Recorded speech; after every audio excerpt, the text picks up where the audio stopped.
Hello guys, welcome to spectator. இந்தியாவோட probable squad வேறு announce பண்ணிட்டாங்க. ஸோ எல்லாத்தையும் டீட்டெயிலாக பார்க்கலாம் வாங்க. ஸோ இனிஷியலாக என்ன பார்க்க போகிறோம், இந்த வீடியோ பிடிச்சா முடிஞ்ச ஒரு லைக் பண்ணுங்கள், பிடிக்கலையா ஒரு கமெண்ட் பண்ணுங்கள். ஸோ உங்களோட தாட் லைக் இந்த கம்யூனிட்டியில் உங்களோட இன்ஃபர்மேஷன் ரொம்ப ரொம்ப முக்கியம். ஸோ கமெண்ட்டை ஷேர் பண்ணுங்கள், கண்டிப்பாக அதுக்கேற்ற மாதிரி மூவ் பண்ணுவோம். ஸோ வாங்க டீட்டெயிலாக பார்க்கலாம். ஸோ இனிஷியலாக என்ன பார்க்க போகிறோம், ஆல்ரெடி நம்ம அனௌன்ஸ் பண்ணிட்டு இருப்போம். ஒடிசா பார்த்தீங்கன்னா இன்டர் செமிஃபைனல்ஸ், அதாவது ஏஎஃப்சி கப்பில் பார்த்தீங்கன்னா ப்ளே பண்ணிருக்காங்க. அந்த வருஷத்தில் ஃபர்ஸ்ட் லைக் பார்த்தீங்கன்னா அதாவது நேற்று நடந்திருக்கும். ஸோ சென்ட்ரல் கோஸ்ட் மெரினஸை பார்த்தீங்கன்னா சரியாக 1:30 மணிக்கு எதிர்கொண்டிருப்பாங்க. ஸோ ரொம்ப ரொம்ப முக்கியமான மேட்ச் அப்படின்னு நம்ம சொல்லியிருப்போம். பட் படுந்தோல்வி அடைஞ்சிருக்காங்க. பட் ஓவரால் ஒரு ஃபைட் பண்ணாங்களா அப்படின்னா, ஸோ ஃபைட் பண்ணாங்க. பட் அந்தளவுக்கு சான்ஸ் பார்த்தீங்கன்னா அவங்களோட கம்பேர் பண்ணால் நம்ம ஒடிசாவுக்கு கிடைக்கலன்னு சொல்லலாம். ஈவன் கிடைச்ச சான்ஸும் பார்த்தீங்கன்னா ராக்கெட் விட்டுருது. ஸோ இந்த மாதிரி மிஸ்டேக்ஸ் தான் பண்ணிட்டு இருந்தாங்க. ஸோ நம்ம அங்கே அந்த நேரத்தில் ஸ்ட்ரைக்கர்ஸ் இருந்தாங்களான்ற மாதிரி ஒரு கேள்வி எழும்பிச்சு. ஸோ ஒரு பக்கம் ராய் கிருஷ்ணா இருக்கிற மாதிரி தெரியல. பட் டியாகோ மொரிஸாக்கு ஒரு 2-3 ஷாட் கிடச்சிருக்கும். பட் மிஸ் பண்ணியிருப்பார். மறுபக்கம் சென்ட்ரல் கோஸ்ட் மெரினஸ் பொறுத்த வரைக்கும் சூப்பராக ப்ளே பண்ணாங்க. அந்த ஒரு பில்டப் கேம், அந்த அழகாக பாஸ் பண்ணி எப்படி சொல்கிறது சூப்பராக மூவ் பண்ணாங்க அப்படின்னு நம்ம சொல்லலாம். ரொம்ப ரொம்ப இன்ட்ரெஸ்டிங்காக இருந்துச்சு அவங்களோட கேம் பார்க்க. ஒரு எக்ஸ்பீரியன்ஸ் டீம், ஸோ ஃபாரின் டீம்னாலே அப்படி தான் இருக்கும். பட் அங்கேருந்து நம்ம எதனா ஒன்று கற்றுக்கணுன்னா கண்டிப்பாக இதுலேருந்து கற்றுக்கலாம். ஸோ என்ன தான் ஒடிசா தோத்தாலும் கண்டிப்பாக சர்ஜியோ லோபேராக்கு கண்டிப்பாக ஒரு ஐடியா கிடைக்கும், இந்த டீமை நம்ம எப்படி மூவ் பண்ணணும் அப்படின்ற மாதிரி. ஸோ கண்டிப்பாக ரொம்ப ரொம்ப முக்கியமான மேட்ச் லூஸ் பண்ணியிருக்கோம். அடுத்த லேக்கில் நம்ம ஒடிசா பார்த்தீங்கன்னா அவங்களோட ஹோம் கிரவுண்டில் எதிர்கொள்ள போகிறாங்க சொல்லலாம். சரியாக March 14 பார்த்தீங்கன்னா second leg Central Coast Mariners India வர போகிறாங்க. இந்தியாவில் கலிங்காவில் பார்த்தீங்கன்னா ப்ளே பண்ண இருக்காங்கன்னு சொல்லலாம். ஸோ அந்த மேட்ச் கண்டிப்பாக பதிலடி கொடுப்பாங்களா, ஸோ பொறுத்திருந்து பார்க்கலாம். பட் ஓவரால் இந்த மேட்ச் பொறுத்த வரைக்கும் ஸோ ஒரு இன்கன்சிஸ்டன்சி தெரிஞ்சிச்சு. ஸோ லாஸ்ட் மேட்ச் வேறு தோற்றுருந்தாங்க. அது மட்டும் இல்லாமல் அந்த டீம் கொஞ்சம் செட்டில் ஆன மாதிரி தெரியலை. ஸோ கொஞ்சம் கஷ்டப்பட்ட மாதிரி இருந்துச்சு. அது மட்டும் இல்லாமல் பாஸ் பண்ணி உள்ளே கொண்டு போனாலும் அந்த சான்சஸை மிஸ் பண்ணிகிட்டு இருந்தாங்க.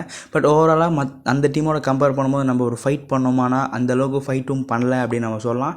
ஸோ ஓகே, அப்கமிங் மேட்ச் அடுத்த லெக்கில் எப்படி பெர்ஃபார்ம் பண்ண போகிறாங்க. ஸோ இதில் என்ன முக்கியம்னா பிஸி ஷெடியூலில் போயிட்டுருக்கு. பிளேயர்ஸ்க்கும் ஒரு ப்ராப்பர் ரெஸ்ட்டு கிடைக்கல. கண்டிப்பாக அந்த ரெஸ்ட் இருந்தால் ஒரு ஃப்ரெஷ் மைண்டில் வரலாம். ஸோ இது ஒரு காரணமாக கூட இருக்கலாம் ஒடிசாக்கு. எதனாலனா ஈவன் சர்ஜியோ லோபேரா அதான் சொல்லியிருப்பார், எங்களுக்கு அந்த ஒரு பிஸி ஷெடியூல். இப்போ நீங்கள் இந்த மேட்ச் ஐஎஸ்எல் பார்த்தீங்கன்னா எக்ஸைட்மெண்ட்டாக தான் மூவ் பண்ணுறாங்களே தவிர, பட் மேட்ச் பார்த்தீங்கன்னா கரெக்டாக போட்டுட்டு இந்த ஷெடியூலை பார்த்தீங்கன்னா ஒரு ப்ராப்பராக மேக் பண்ணலன்ற மாதிரி சொல்லியிருப்பார். கொஞ்சம் விட்டோன்னே டக்குன்னு இப்போது இங்கே வந்து ப்ளே பண்ணுறாங்க. இப்போ மறுபடியும் பார்த்தீங்கன்னா அங்கே போய் ஒரு ரெஸ்ட் எடுத்து ஸோ டக்குன்னு செகண்ட் லெக்கில் ப்ளே பண்ணிட்டு மறுபடியும் March 30 எங்களோட மேட்ச் இருக்குன்ற மாதிரி மூவ் பண்ணிட்டு இருக்கிறதுனால அந்த ஷெடியூல் ப்ராப்பராக ஆர்கனைஸ் பண்ணிட்டு இருந்தால் கொஞ்சம் எங்களுக்கு ரெஸ்ட்டோட மூவ் பண்ணியிருக்கலாம் அப்படின்ற மாதிரி ஒரு கேள்வி எழும்புது.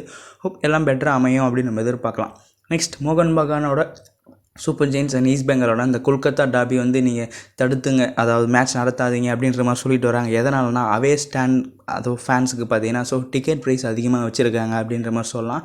ஆல்ரெடி டிஃபால்ட்டாகவே அந்த மோகன் பகான் அதாவது கொல்கத்தா டாபினாலே பணம் பயங்கரமாக வரும். ஏன்னா ஸ்டேடியம் ஃபுல் ஆகிடும். ஒரு பக்கம் ஈஸ்ட் பெங்கால் ஃபேன்ஸ், ஒரு பக்கம் கொல்கத்தா அதாவது மோகன் பகான் ஃபேன்ஸுன்னு பயங்கரமாக ஃபுல் ஆகிடும். ஸோ டிஃபால்ட்டாகவே பார்த்தீங்கன்னா ஆடியன்ஸும் அதிகமாக இருப்பாங்க, காசு அதிகமாக வரும். இதில் டிக்கெட் ப்ரைஸ் அதிகமாக வச்சு அப்படி என்ன மேனேஜ்மெண்ட் கொள்ள லாபம் பார்க்க போகிறாங்களா அப்படின்னு தெரியல.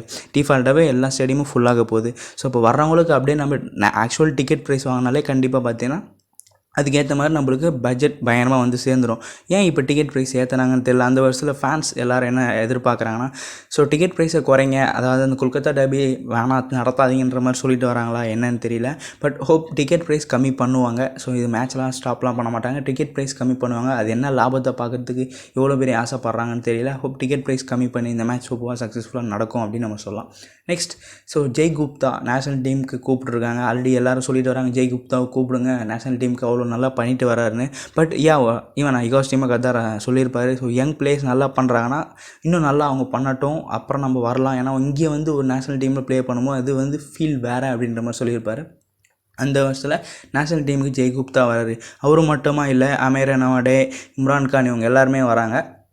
பட் இது ஒரு ப்ராபபிள் லிஸ்ட்டில் தான் இருக்கே தவிர இகாஸ் டீமுக்கு அவரோட கரண்ட் ஃபைனல் ஸ்குவாட் லிஸ்ட்டை அனௌன்ஸ் பண்ணால் மட்டும்தான். ஏன்னா இப்போ இருக்கிற அந்த ப்ராபபிள் ஸ்குவாடில் பார்த்தீங்கன்னா ஸோ சில பல நல்லா பர்ஃபார்ம் பண்ணிட்டு வர ஐஎஸ்எல்லில் இருக்கிற யங்ஸ்டர்ஸோட நேமும் இணைஞ்சிருக்கு.